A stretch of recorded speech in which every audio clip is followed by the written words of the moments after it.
Hello, my fellow mods, and welcome to The Perspecta. I'm your host, John O'Neill, and in association with DC Hillier and MCM Daily, this is our first conversation with an expert in a singular designer, and we have fully covered Paul McCobb. As always, we're joined by my good friend and auto-tuner, Greg Gibaldi, as well as DC Hillier. Luckily today, we were able to capture a sliver of time in the very busy schedule of a museum exhibitor, as well as someone who has really helped make Paul McCobb's designs available once again. We welcome you into this focused and engaging conversation with Samuel Hildreth.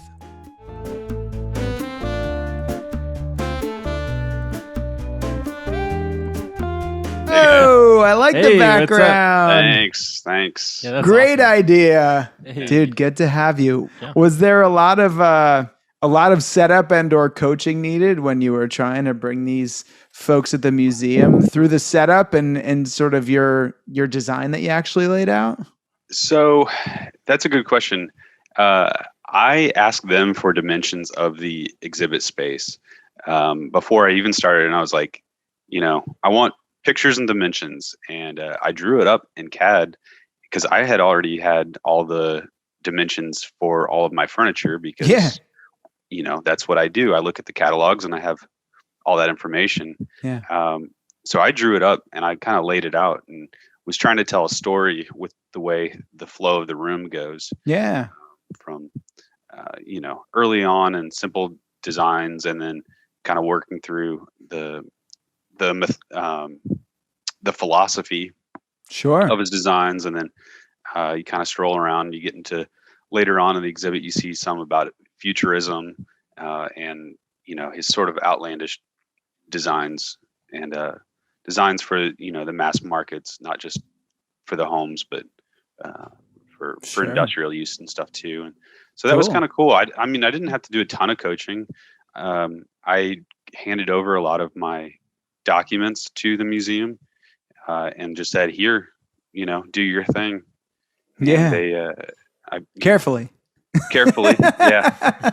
And I back checked their information and stuff for the most part. Cool. And they handled just about everything. They were awesome. Beautiful. If you get the chance to work with a museum, I recommend it. It is so cool seeing other people handling your stuff. It is a bizarre feeling seeing the couch that you have slept on in a museum. It's like move the dog or move the animals and dust it off and let these movers take it over to the museum. Yeah, my dog she's got black hair, and I was pulling black dog hairs off the lampshades the day before the exhibit opened. Yep. Awesome. This is a collector turned exhibitor. The things you got to do. Authentic, Well, Sam, official welcome. If you want to just briefly, which specific museum is it? When's it running? Let's plug you a little bit, and then we'll keep talking about that story. The flow that you laid out. I'm really interested in that. Thanks, John and Greg, for having me. I really appreciate it. My exhibit, Paul McCobb, America's Designer, is on display right now through January 7th, 2022. Okay. It is $6. There's discounts for seniors and members of the museum. Active military, I think, are free for the summer. Kids are even cheaper. So yeah, come on to Johnson County Museum in Overland Park, Kansas. Very cool. That's awesome. And I think, I've been to a number of museums, not enough that are furniture related, quite frankly. I went in Denmark. There's I believe it's a furniture museum, and that was great, but not as much storytelling. So it's cool to hear that you had the depth of knowledge, number one, to understand sort of chronologically how maybe the designs changed a little bit. But why don't you give us like some of the highlights, and then what we can do is try to preserve, send us some photos. We'll try to preserve it as we're talking. We can put that together visually. Yeah, sure. One of the highlights for me is behind me over here. If you're watching this podcast, Yeah. is a screen print that Paul McCobb made in 1960 for friends and family. We know of about 5 that still exist, and that's hangs on my living room wall. I love it. I think it's so cool to have something beautiful. that was made by Paul McCobb and it's signed and the real deal. Not from a factory. Some of the other highlights you'll see in the museum. I've got a collection of radios that Paul McCobb designed for CBS Columbia. They at the time were the world's smallest tube radio. Cool. Not easy. I mean, Greg knows about tubes. It's not easy to make them small and prevent them from heating up either. Exactly. And even the small ones will weigh like 40 pounds. And transistor radios quickly replaced them. They did not stay in the market very long. Yes, and so I've got one of 2 complete sets that we know of. They came in 4 colors, and there's the other complete set was sold at auction a few years ago, and I've got the other complete set. There you go. Hey. Oh, it's been a hot, long day. Easy. Good to see you. Likewise. The other 2, not so much. Becoming normal. a little too much, But Sam, I'm curious as far as the radios go, and anything that you've collected multiple, versions of, whether it's the origami chair, some of the other items. Is that you seeking them, right? Or does there become a point where people know you're the guy, and they start to come to you and say, is this something you're looking for? That you want to add to your collection? Yeah. So becoming the guy is not easy. It takes years. I was the guy hunting for anything and everything for probably 7 or 8 years before I kind of really made a name for myself in the small community that we have. Sure. But since starting the exhibit and starting to doing some of these press PR things, sure, I've been flooded with people coming to me saying, "Hey, do you still want to buy this? Or what do you think about this?" And I'm like, "Yeah, come my way." That's awesome. So it takes a while, and it is fun. It is fun being one of the guys that people know to come to. But, there's also an expectation of always being on, with it. That it's hard to turn off. Once you've started the fire hose, I have a question, Sam. It's tough to turn off. Yeah, sure. Go for it. On becoming the guy, right? I am the Samuel Hildreth, museum exhibit. Becoming the guy. I'm the Clairtone guy, right? So that's who he is. Do you find, though, Sam, that people have an automatic expectation that you are a free source of information about anything macabre? They do. I probably helped that expectation, though. From an early on side, me and Jonathan Goldstein, he's another macabre guy, probably even bigger than me. We kind of collectively decided that we will release information freely when we see fit, because there were still some designs we didn't really want the general public to know about. But if, for the most part, we as collectors decided we're going to give this information away freely because it helps us, and we want to help other people. It does us no good hiding this information for the most part. And we wanted to become the guys. We wanted to be the go-to sources. Sure. And so giving that information away freely really helps us solidify that notoriety as the ones to go to. Sure. And it's the right mission. And DC has previously in our conversations said that as well, that it really is about education and it's about sharing. Now, there is a line, though, DC. It sounds like that's kind of what you're alluding to. For instance, when it becomes a little abusive, right? I think people are curious and they want to know, and I will always volunteer information. But there isn't that much to know about Clairtones. There are 3 different stereos. This is all you need to know. Whereas macabre, there are hundreds and hundreds of different things. Some more rare than others, and some more expensive or valuable than others. I think, though, as we've said before, and Sam, I wonder if you've ever come across this, where somebody has approached you, for instance, with a piece. Maybe they're looking to sell it. Perhaps you recognize it, say, as one of the more valuable or rare pieces of macabre. Do you have buyer's guilt if you get it too cheap? I mean, I know it's a rather frank question, but or would you rather that person benefit from it, say, by sending it to auction or something like that? That it's really tough.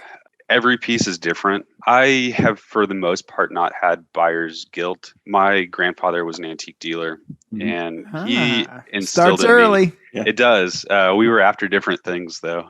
Sure. And he kind of he taught me that it's not my responsibility to educate you on what those things are. I've done the homework, so I should be able to reap those benefits. And that's the mentality I had for a very long time. But now that I have all the stuff, now that I don't need any more, little satiated. Yeah. Take a breather. Now I'm happy to just give the information away freely and let people know what they have. And that manifested in a museum exhibit. I mean, in a grand form. I do want to continue on the journey, but I'd love to zero in on that moment where you probably had a few conversations and this seemed like it was going to move forward, right? What led up to that, and how are you feeling in that moment? Sure. This was a long process. We had probably started a year and a half before we were initially supposed to start, which was going to be last April of 2020. And then with COVID hitting, we just decided, we're just going to put it on pause. We had already had a lot invested into this. Yeah. We're just going to push it back a year, which was fine for me. Everything was already at the museum. Except they had my goddamn furniture. Yeah. In the meantime, I moved in with my fiance. And so it kind of worked out great that I didn't have to put my furniture in storage. Right. They already had it for me. So it was a long time coming, and I had to keep quite a bit of it kind of a secret, not really fully hiding everything, but I don't want too much coming out too soon because things always change, and I don't want to get expectations to be changing. Leading up was great though. We did pretty much all of the setup the week before.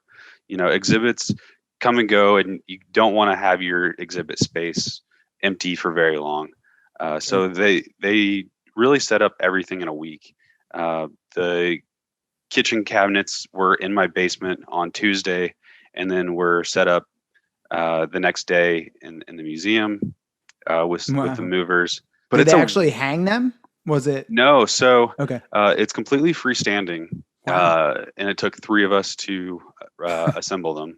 But yeah, I mean, it's a really weird feeling seeing your stuff behind glass or seeing it behind ropes.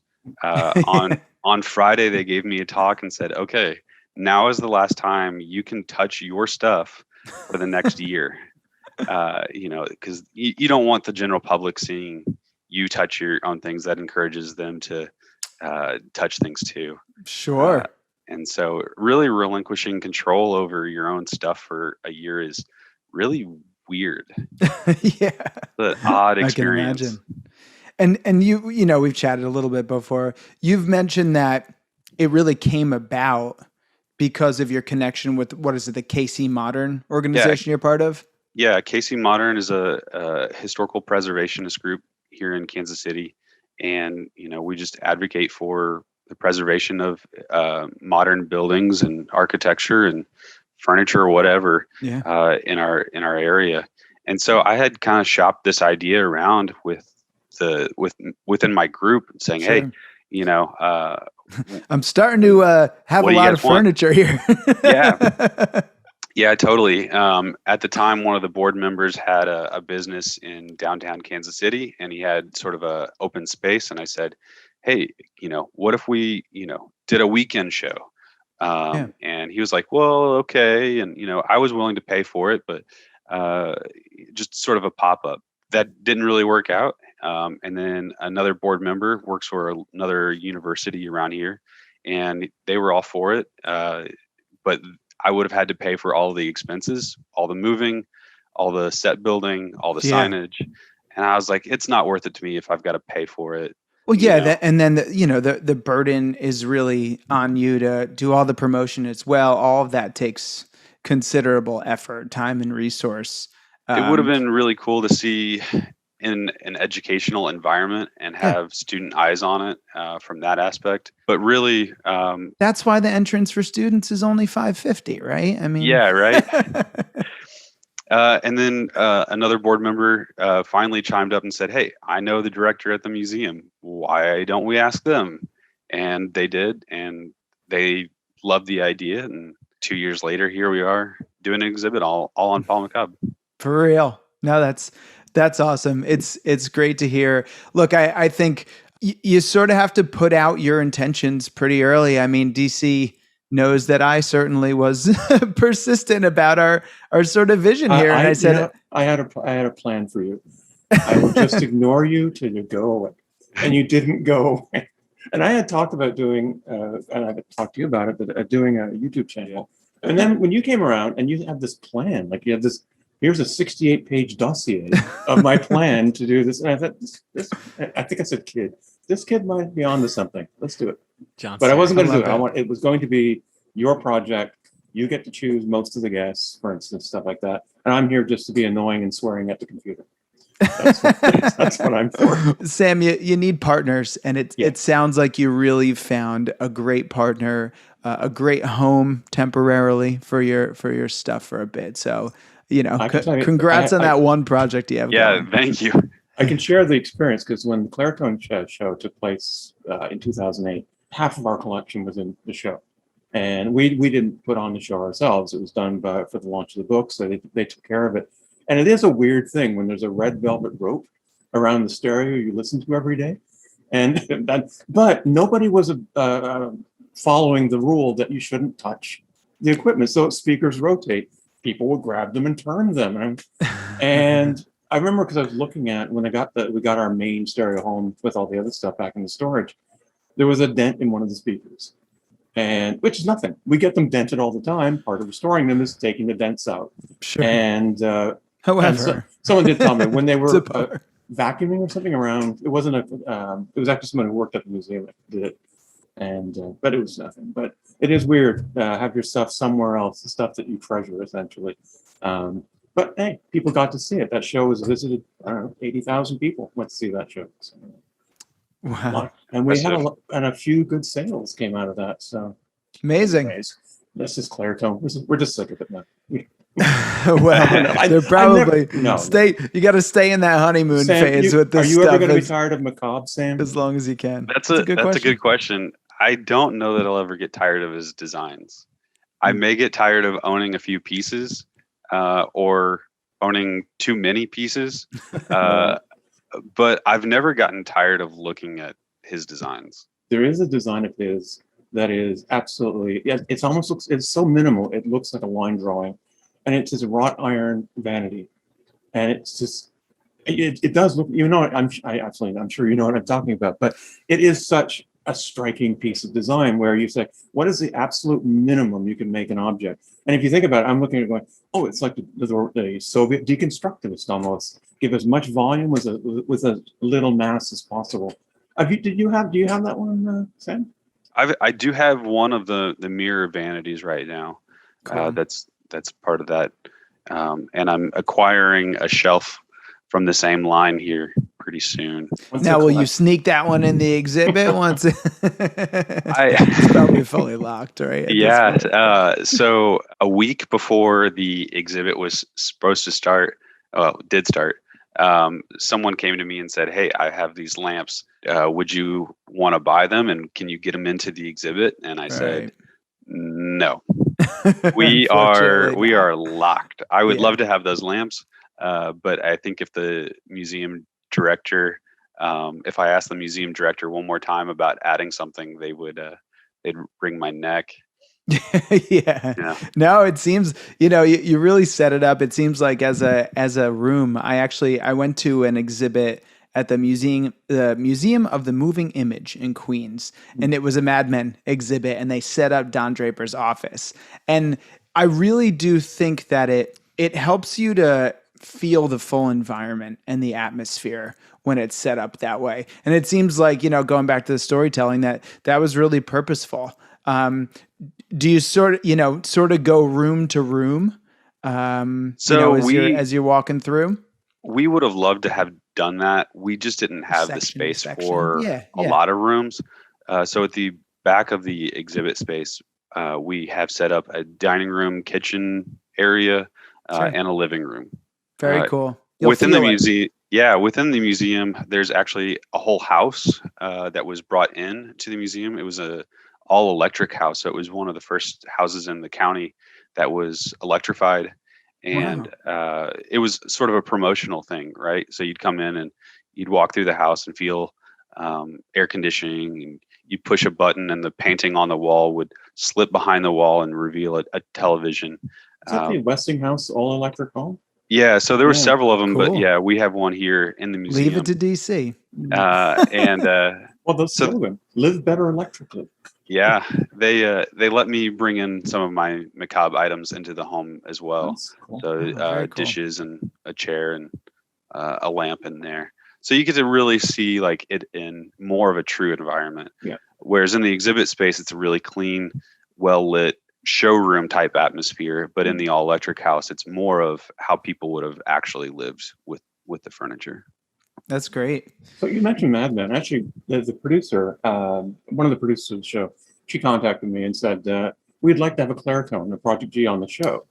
And she said, can we have it in 3 days? And I'm like, not a chance. You can't. We can't. You could fly it in overnight. Yeah. But one of my favorite things about Mad Men is pointing out the anomalies. Like, oh, that lamp didn't exist in that year. You're a little 2 years ahead of yourself on that. Oh, wow. And that's fine. They're not historians. But I love the fact that show, as far as doing things real, watch the show and you will not see any real design superstars. It's the everyday average stuff. And that's what makes the show work. It's not like, ooh, it's Neem's Lounge and there's a Noguchi coffee table. They would sort of take over the show because people were watching for the design.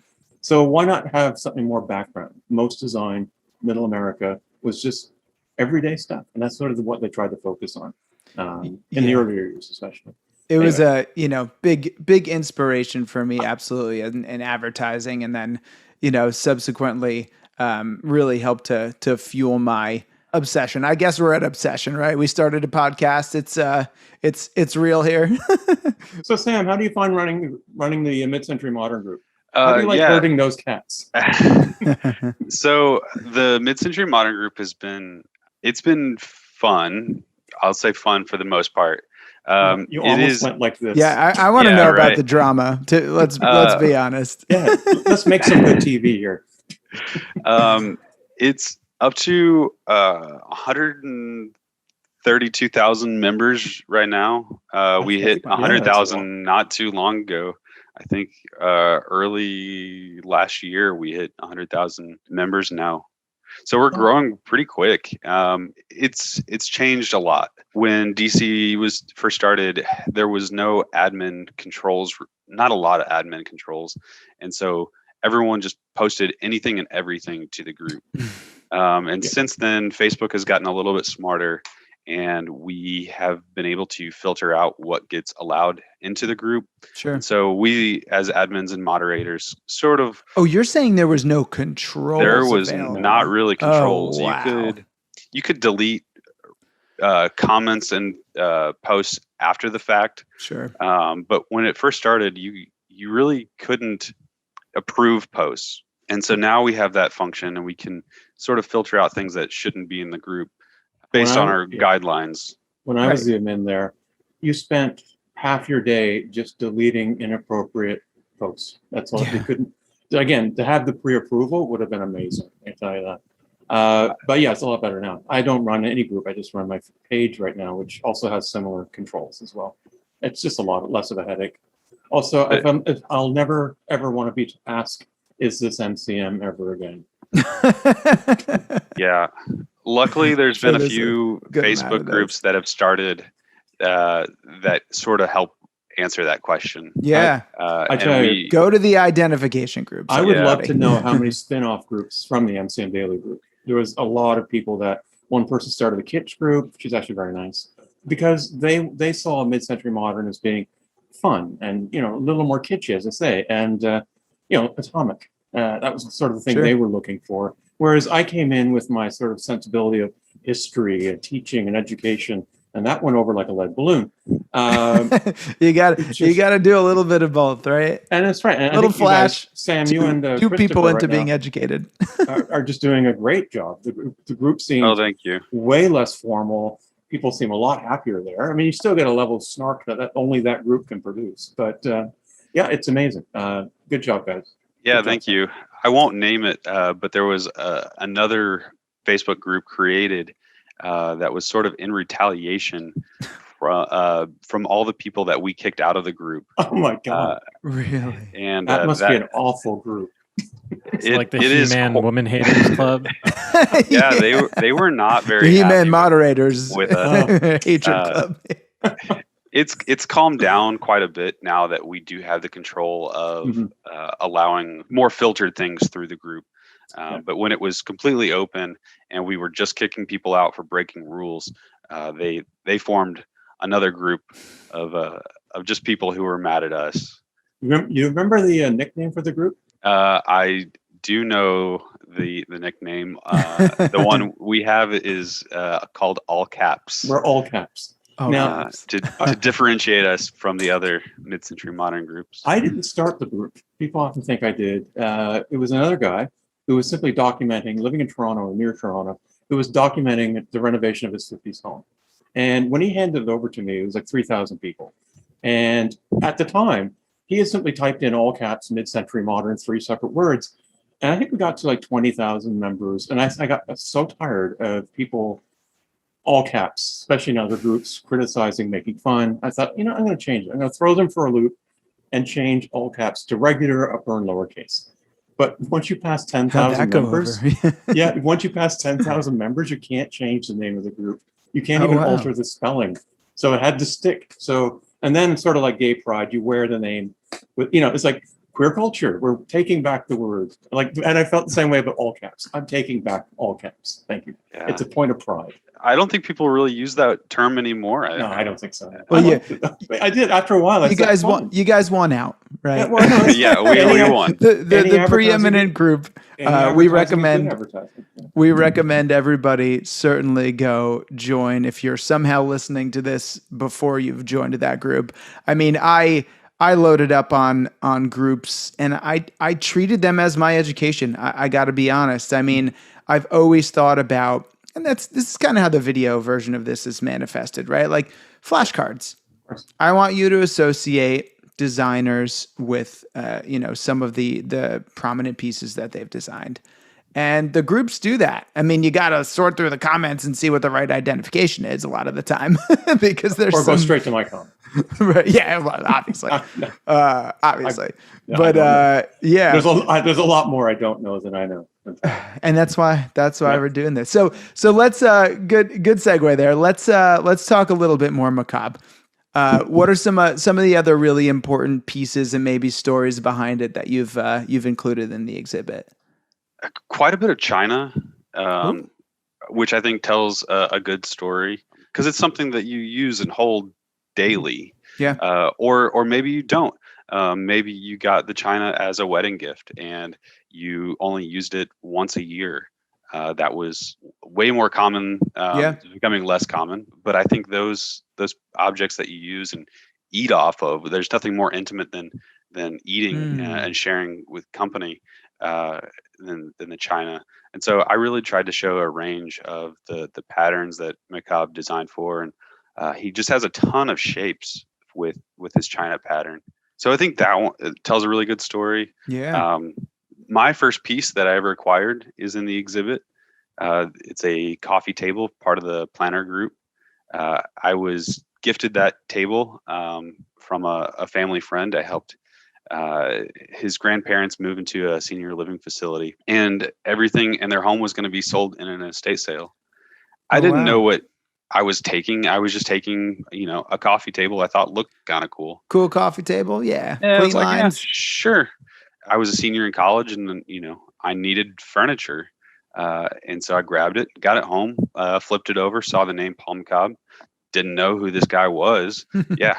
Did what little research I could in 2010 about Paul McCobb, what information there was on the internet, and decided that I liked his designs. Bought a house right after graduating, 1951 ranch bungalow.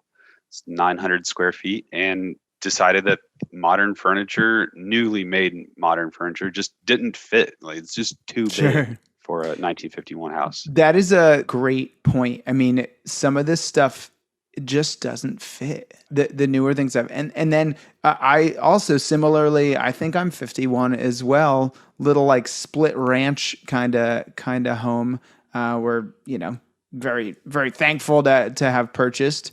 The older stuff just works better. The dimensions are better. The depths of the credenzas are more in line with sort of what makes sense in the room.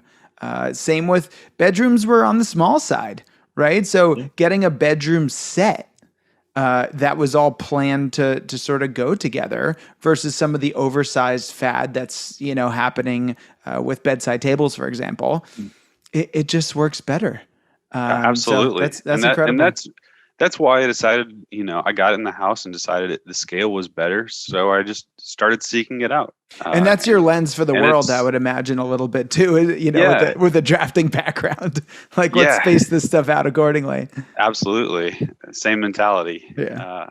And so it snowballed. It really did. I was a single guy right out of college, had a little bit of disposable income and with my job, and just decided to go for it. I would often buy furniture and sell it at a profit, and then take those profits so I can buy more furniture. Right. I wasn't looking to make a career out of it, just to have some extra spending money to buy more of the things I liked. Yeah. And that was my mindset for a decade. Yeah, it takes a while, folks. There's some quick wins out there if you start learning. But yeah, I agree. I mean, I've done the same kind of with guitars a little bit. I've done the same with watches a little bit. You get nerdy about something, you do some homework, you're able to find something that's a little bit undervalued. And, incrementally over a 10-year span, you get up to be a museum exhibitor, right? That's right. That's right. That's great. I don't actually know much about the planner group. Like, wasn't that McCobb's company? Was he the key designer there? So yeah, McCobb, he kind of ran his business different than a lot of other designers of the time. Most designers of the time would work for a specific company. McCobb was like his own thing. Cool. He had partners, and then but he never owned a factory. So everything was contracted out. Yep. So Winchendon Furniture So Company, he did the planning. Yeah, he did all the planning. It kind of makes sense. And he would hire people under him to help him do quite a bit of the planning. He had a company called Paul McCobb Design Associates. And so it sort of worked like those Mad Men companies where, people would come to them and say, hey, we want to do a radio, and CBS Columbia, would say, here's your budget. And McCobb would say, okay, here's the design that I can kind of come up with that for them. Bell and Howell, and quite a few companies that did that. Goodyear, Lane was another one. But, his bread and butter was Planner Group that lasted 15 years. And he only really designed from 1949 to 1969 when he died. Just that sweet spot of mid-century modern, right? Yeah.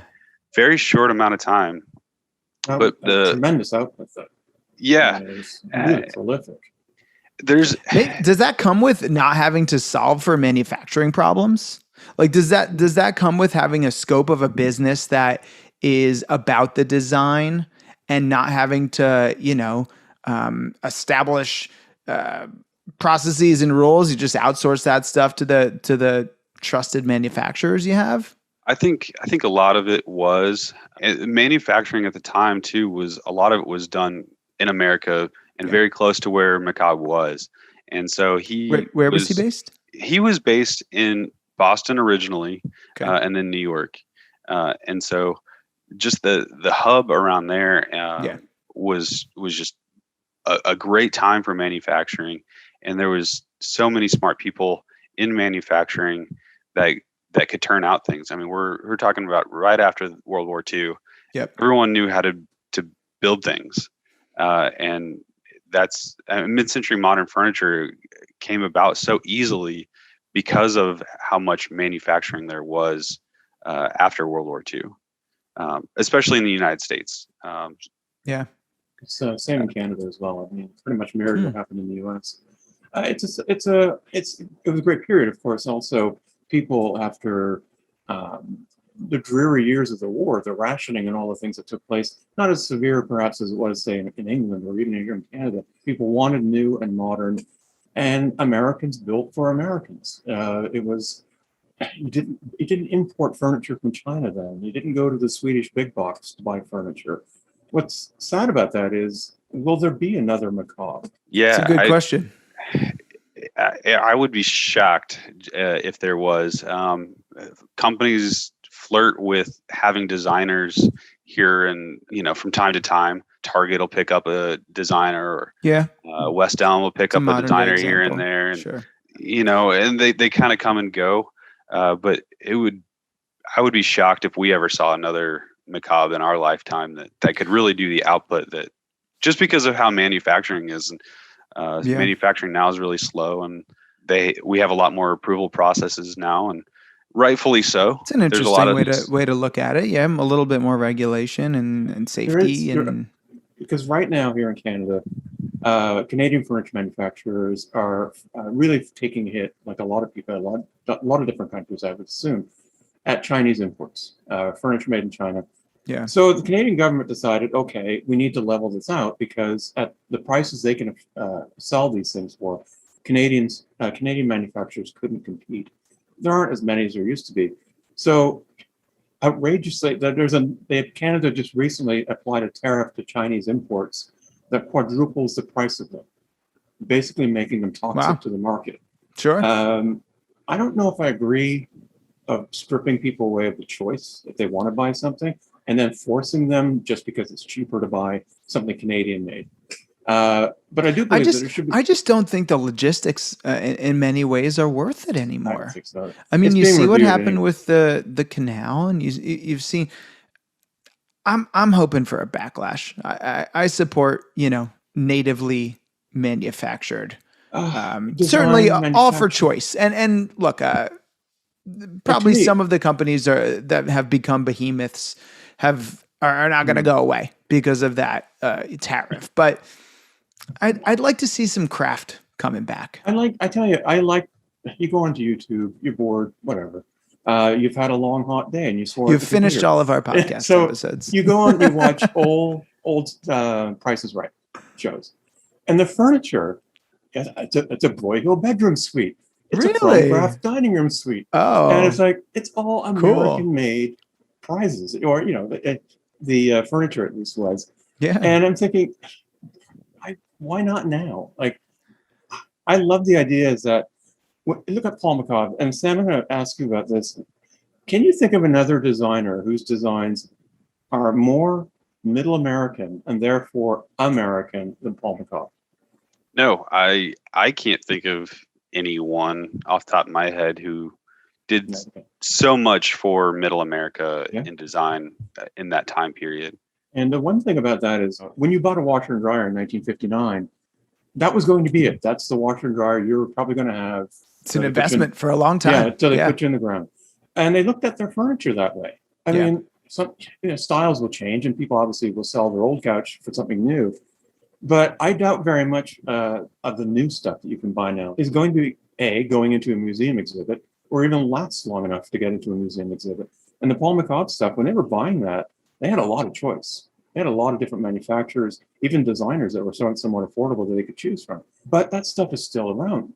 Sam, you're using it. You furnished your home. respectfully, a smaller ranch house, and you respect the scale of the house. And I can't imagine just crappy furniture going into a well-built house. So why not good American-made furniture scaled properly to the space? And that's something that's lost now.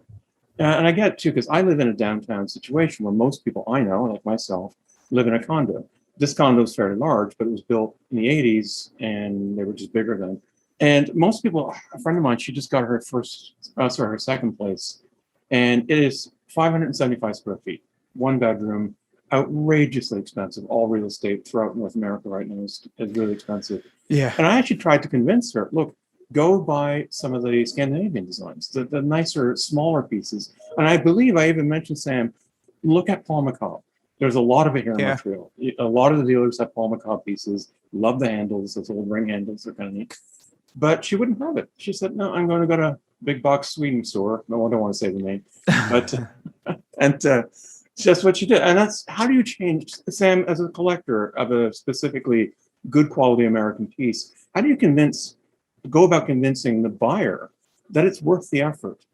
Or to even, I mean, you got to get them interested, but you can always, how do you do it? How do you get them interested, therefore making it worth the effort for them? It is very difficult. And for someone like that, I would try and sway to newly made mid-century modern furniture that is licensed and correct.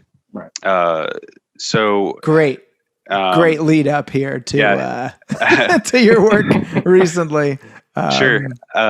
What John's alluding to is I have done some contract work for a company called Form Portfolios, and they manages licensing for a handful of designers. One of them being McCobb, Rhythm, Bodel. The Eameses even have some of their licensing with Form Portfolio. Oh wow! Bill Curry just did a design line. Yep.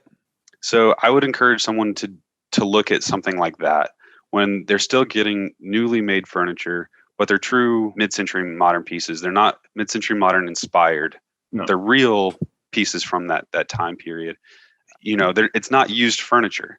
I've seen people walk into antique stores and say, "Oh, this is used furniture," and it's like, well, yeah, I mean, it is used furniture, but it's cleaned. Oh, come on! Someone buying a painting, like a 200-year-old painting at auction, doesn't look down their nose at it going, "That's a used painting." Yeah. So I would just try and encourage someone to at least start with newly made, true mid-century modern pieces. Herman Miller and Knoll, and they've been churning out the same mid-century modern pieces since the beginning. The beginning, continuous production. Yeah. Hope they don't get complacent, but yeah. Yeah, but at least you get a warranty with it. Whereas if you're buying something from an antique store or a dealer, you may not get a warranty. Sure. So at least you get and new fabric materials offer Technology is inherently mid-century modern. I try to sometimes apply those common themes that help to define the design style to more contemporary approaches, right? Technology was embraced, I would say. Innovative materials certainly embraced, both in architecture and decor and furniture. If somebody's sticking to that recipe and capturing the essence of what they did historically, I certainly think it's worth checking out. How was your involvement, like, specifically? Was it taking some of the pieces you had and converting that into like CAD or drafted files so they could use? Was it more of historical? Yeah, right. So, I mean, it's a mix of both. Okay. I mean, ideally, we would like to have the original object in front of us, and I can take measurements from it. Sure. And then now they have all sorts of 3D scanners too. If you get real crazy with the manufacturers, right? You just give them a piece and they do what they got to do with the lasers and get an output. Cleartone parts made that way. Oh wow, cool. You just like a speaker mount or something like that, which is made out of aluminum, and it's split. Take it in, they scan it, and they mill it and polish it, and they have a brand new one. Wow. I don't have to do it myself and waste hundreds of dollars trying to figure it out. But sometimes we're not lucky to have that. Right. CB2 has come out with a lampshade that we have only seen a couple of times in pictures. And so for that, we take those images and we take known dimensions. So the risers on a lamp, we know that that's going to be about a 1/2 inch or 3/4 of an inch. And so you can scale that image based on that known dimension and then trace the design and then, make some assumptions from that. And the way, McCobb made lighting, the internals may be different than the way we want to make them now. We may want to make them a little bit more safer, or now we can add a 3-way switch, and maybe then he didn't have one on there, or something can be hardwired now and it wasn't then. So we kind of have some play with the internals of things with manufacturing, but as long as you get the overall aesthetic correct. Totally. But I mean, ideally, as long as all goes well, right? That should be the best of both worlds. Bit more reliability, up to all the standards and codes that we appreciate today, but real true commitment to, the history and the design. And it sounds like quite a bit of detective art and science, right? And detective work went into to creating those pieces. That is really cool. Again, how does that come up? Somebody from Form Portfolios reach out? So Form Portfolios is a pretty small company. There's about 6 people that work for them full time. They brought on Jonathan Goldstein first as a consultant, and then he quickly brought me in because he knew my abilities at drafting. And so he knew that I knew most of everything that he knows, and I know how to draw. So that's how I got brought in. And actually going all the way back, it seems like what you really first started to do was draw and or draft, depending on the program you were using, and create stickers. Yeah. Is that the case? And prints? Stickers are fairly new. Okay. Let's see. Nice. Sticker plug there. Yeah. Order them up on Etsy, right? Yeah. So when I first started working for the engineering firm that I do, like most new hires, you sometimes have some downtime. You're not always busy. Sure. So I would sketch out macabre designs. I didn't have really a rhyme or reason, but I thought they were cool. And so I would sit there and draw them in my free time. And then I sort of amassed a collection of macabre blocks that I was doing nothing with. Sure. And was like, well, I should probably do something with some of this. See if somebody wants, pay attention to these that I've amassed. Sure. And you kind of just have to feel out the market, right? You kind of wait for a deal on some of these sticker websites, and you say, okay, well, that price looks finally affordable. And I was like, well, I'll give it a go, right? And so, do you use Sticker Mule? Because I wait for those too. Yeah. All right. We'll tag them and do whatever. But we like your deal, Sticker Mule. It's like a commercial for Sticker Mule. Right. Yeah.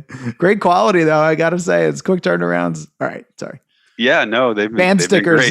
Anything with band, or one of your obsessions. I feel like that's how people get into design. John, I got a little back pocket deal going, guys. Totally organic. But that's great. With the stickers and the screen prints, there just wasn't a lot of newly made accessible designs in the market for macabre in the art and that world, the $100 or less macabre world.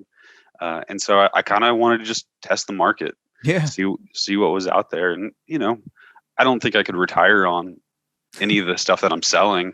Sure. But it's fun, and it's gotten me more connected with the design community, which has been a huge plus. I've been enjoying that part. Yeah. I mean, you put the rod out there and you see what kind of conversations. Yeah. I mean, that's ultimately what we're doing here. The idea is to make yourself available to those who have a similar interest. Right. And I would say, to explore. Exactly. Yeah. Absolutely. And that type of networking, right? I feel like I've been in sales for a while. I feel like that type of networking that is super forced can get a bad rap. And it's like, no, just put some feelers out, see who responds, see who will answer your 20th email. Thanks again, DC. And, then create something and magic can really happen. Big month, man, like So Sam, if I may ask, when is the book coming out? What's that? The book? When is the book? Oh man, that's a great question. Jonathan Goldstein has been tasked with that since the beginning. He's been number one. I'll probably take that over here pretty soon if he doesn't ever get going on it. I'm not a writer, but I could definitely help edit something if someone wants to help take that task on. See, I've heard so many people, and I've met a lot of other authors, design art books, who are they're experts or they're enthusiasts in most cases of a certain field. And it's hard, and I write every day, but when I started to write the first book, it was very difficult to find a purchase point. Where am I leaping from? So I just started talking about why I like this stuff. And from there, it becomes quite germane as far as the flow of writing goes. And I can always tell if somebody's writing from a basis of knowledge and personal passion versus someone who's simply writing about something academically. Yeah. I will always take lesser well-written material with passion any day, because this is what this is, to collect something and to be to the point of obsessive about collecting these things. That's what you want to tap into. That's what the book is, or the show, or the documentary, whatever. That's what that is. And if you don't have that, I always say don't bother. So you'd be the perfect one, Sam, to write the book. Well, thank you, DC. Yeah, we can all verify here it's coming from the right place.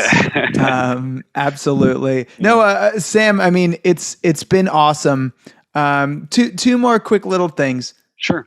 If somebody wanted to collect their first macabre piece, even like, what would you recommend some keywords that they search, or like, that second level of detail that they might not know where to go? Is it planner? Is it perimeter?